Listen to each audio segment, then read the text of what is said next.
এক bachelor point দিয়েই বেশ পরিচিতি পেয়েছেন নির্মাতা কাজল আরিফিন অমি।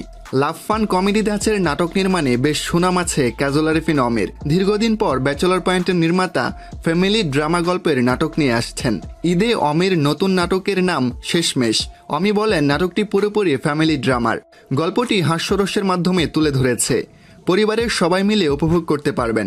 যেহেতু নাটকটি ঈদে আসছে, তাই পারিবারিক ঈদ বিনোদনের অংশ হিসেবে শেষমেশে ফ্যামিলি এন্টারটেনমেন্টের গল্প দেখাচ্ছে। কিছুদিন আগে বঙ্গতে অমির অসময় ওয়েব ফিল্মটি মুক্তি পেয়েছিল, যা ছিল দর্শকদের প্রশংসার কেন্দ্রবিন্দুতে। কাজটি দিয়ে অমির সর্বশ্রেণী দর্শকদের কাছে আলোচিত হয়েছিলেন। অমি বলেন, অসময় আমার নির্মাণ কেরিয়ারে অন্য মাত্রা এনেছে। ইউটিউব নাটকের ক্ষেত্রে শেষমেশ তেমনটা হতে পারে।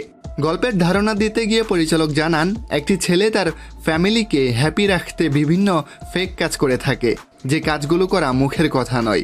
আমাদের আশেপাশে ফ্যামিলি প্রিয় এমন অনেক ছেলে দেখা যায়, তারা অনেক রিলেট করবে। পারিবারিক গল্পে আবেগের সঙ্গে অনেক হাস্যরস থাকে, সেই লেয়ারগুলো তুলে ধরেছে।